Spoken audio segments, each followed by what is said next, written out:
Hello viewers, आज की video का टॉपिक है चीन के माशी मसाइल, चाइनाज इकोनॉमिक प्रॉब्लम्स। अगर आपने अब तक मेरे चैनल को सब्सक्राइब नहीं किया तो आपसे रिक्वेस्ट है कि काइंडली इसको एट द अर्लिएस्ट सब्सक्राइब कर लें। पहला चैलेंज है राइजिंग वेजेस या बढ़ती हुई उजरत। स्क्रीन में आप देख सकते हैं कि गुज़श्ता 10 सालों में चाइना में तनख्वाहों में इजाफा 113% 113% हुआ है, जो कि बहुत ज़्यादा है। चाइना में जो मिनिमम मंथली वेज है वो सबसे ज़्यादा शंघाई में है, जो कि $375 है, जो कि इंडियन रुपी में 31,526 और पाकिस्तानी रुपी में 1 लाख से ज़्यादा बनती है, तो ये काफ़ी ज़्यादा है। वेजेस में इंक्रीज की वजह से चाइना में कॉस्ट ऑफ प्रोडक्शन जो है वो बढ़ रही है। तो चाइना का जो ट्रेडिशनल एडवांटेज था कि ये सस्ती चीज़ें बनाता है, यहाँ कॉस्ट ऑफ प्रोडक्शन कम है, वो चाइना आहिस्ता आहिस्ता अपना एडवांटेज खोता जा रहा है। उसकी वजह से चाइना में बहुत सी जो लेबर इंटेंसिव इंडस्ट्रीज हैं, या तो वो चाइना के वेस्टर्न रीजन की तरफ जा रही हैं, जैसे शिंगचांग रीजन है जहाँ पे वेजेस और कॉस्ट ऑफ प्रोडक्शन निस्बतन कम है ईस्टर्न रीजन्स के मुकाबले में, या वो ओवरसीज जा रहे हैं, ख़ास तौर पे वियतनाम, कंबोडिया और अब बांग्लादेश में भी। इसके अलावा चाइनीज़ गवर्नमेंट जो है वो कैपिटल इंटेंसिव प्रोडक्शन को फ़रोग़ दे रही है, जिसका मकसद ये है कि लेबर का इस्तेमाल जो है वो कम से कम हो। अब हम आते हैं चाइना की एग्रीकल्चर से रिलेटेड जो प्रॉब्लम है। चाइना जो है वो लैंड इंटेंसिव फार्मिंग के लिए सूटेबल नहीं है। उसकी दो बड़ी वजूहात हैं। एक रीज़न तो यह है कि चाइना में जो फार्मलैंड है वो बहुत कम है, और दूसरा है कि चाइना में पानी की कमी है।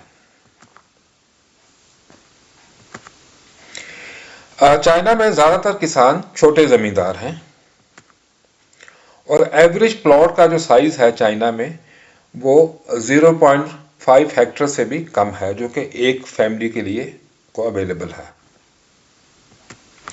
यही वजह है कि ज़्यादातर फार्मर्स, क्योंकि वो छोटे हैं, तो वो जो प्रोड्यूस करते हैं उसको कंज्यूम भी कर लेते हैं, उसको वो सेल नहीं कर सकते। जो छोटे फार्म है वो मुनासिब नहीं है टेक्नोलॉजी को इंट्रोड्यूस करवाने के लिए, पैदावार की मेयारकारी और स्टैंडर्डाइजेशन और प्रोडक्शन के लिए, और पैदावारी सलाहियत में तेज़ी से इजाफा के लिए। यही वजह है कि चाइना में फूड प्राइसेस हैं वो बहुत तेज़ी से इंक्रीज होते हैं, और चाइना में जितना फूड कंज्यूम होता है, दुनिया में सबसे ज़्यादा फूड का चाइना में कंज्यूम होता है, उसका कुल 30% या 30% जो है वो चाइना इंपोर्ट करता है दूसरे कंट्री से। चौथा जो चाइना को प्रॉब्लम आ रही है वो है इनकम इनइक्वालिटीज, आमदनी में अदम मसावात। लंग शॉपिंग, जिन्हें मॉडर्न चाइना का आर्किटेक्ट कहा जाता है, उन्होंने एक दफ़ा कहा था कि let some people get rich first, कुछ लोगों को पहले अमीर होने दो। मकसद उनका यह था कि इकोनॉमिक ग्रोथ होनी चाहिए, चाहे उसका फ़ायदा कम लोगों को हो या ज़्यादा को हो। तो चाइना में इकोनॉमिक ग्रोथ तो बहुत हुई है, लेकिन उसके साथ साथ जो इनकम इनइक्वालिटीज़ हैं वो भी इंक्रीज़ हुई हैं। जैसा कि आप देख सकते हैं कि जिनी कोफिशेंट जो चाइना में 1978 में जब रिफॉर्म शुरू हुए थे वो 0.18 था, लेकिन अब 2022 में ये 0.467 तक पहुंच गया। इसके अलावा चाइना में वेल्थ का भी कंसंट्रेशन है। जो चाइना के 1% अमीर तरीन लोग हैं वो पूरी नेशनल वेल्थ का 30% से ज़्यादा वो उनके पास है। पांचवा प्रॉब्लम चाइना में यह है कि अनएम्प्लॉयमेंट जो है वो बढ़ रही है, और आप देख सकते हैं इस स्लाइड में यूएनडीपी के मुताबिक 2023 में चाइना में जो नौजवानों में अनएम्प्लॉयमेंट रेट था वो 19.6% था, 19.6%। छठा जो मेन चैलेंज है चाइना का वो है कि चाइना की इकोनॉमी जो है अब वो स्लो हो रही है। चाइना पास्ट में वन ऑफ द हाईएस्ट और द फास्टेस्ट ग्रोइंग इकोनॉमी जो है वो रहा है, लेकिन हालिया बरसों में चाइना में जो इकोनॉमिक ग्रोथ है उसका रेट कम हुआ। जैसे आप देख सकते हैं कि 2022 में सिर्फ 2.2% था, 2022 में 3% था और 2023 में 5.2% था। तो चाइना के पास हिस्ट्री के मुकाबले में ये काफ़ी स्लो ग्रोथ रेट है। अब हम देखेंगे कि चाइनीज इकोनॉमी स्लो क्यों हो रही है।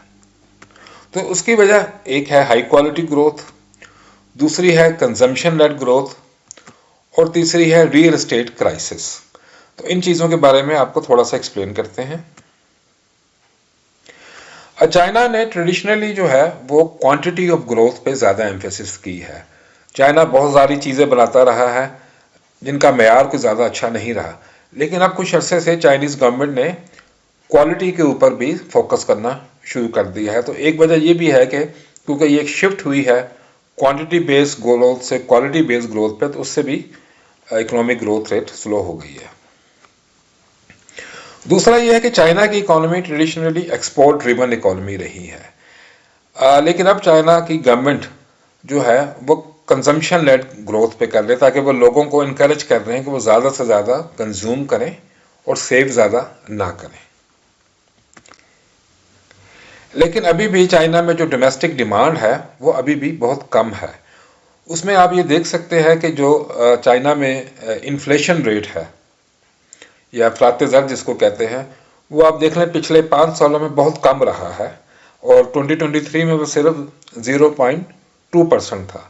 तो ये शो कर रहा है कि चाइना में जो डोमेस्टिक डिमांड है वो बहुत कम है और जो कंजम्पशन लेड ग्रोथ है वो अभी तक वो कामयाब नहीं हो रही है। रियल एस्टेट की तरफ हम आते हैं। रियल एस्टेट चाइना की इकोनॉमी का कोई 25% या 1/4 हिस्सा बनाता है, लेकिन रिसेंट ईयर्स में चाइना जो है वो एक रियल एस्टेट क्राइसिस से गुजर रहा है और चाइना की 2 बड़ी मेगा कंपनी जो है रियल एस्टेट्स की, जिनमें एक कंट्री गार्डन है जो चाइना की रियल एस्टेट की सबसे बड़ी कंपनी थी और एवरग्रांडे, ये दोनों जो है वो कोलैप्स कर गई हैं। इसके अलावा जो हाउसिंग मार्केट है उसमें ओवरऑल भी डाउन टर्न या एक मंदी का वो शिकार है। उम्मीद है आपको आज की वीडियो पसंद आई होगी। आपसे रिक्वेस्ट है कि काइंडली अगर आपने अब तक मेरे चैनल को सब्सक्राइब नहीं किया तो प्लीज़ इसको सब्सक्राइब कर लें, ताकि मैं इस तरह की मज़ीद वीडियो इन्फॉर्मेटिव वीडियोस आपके साथ शेयर कर सकूं, और अपने कमेंट्स भी काइंडली मेरे साथ शेयर कीजिए। Thank you for your time.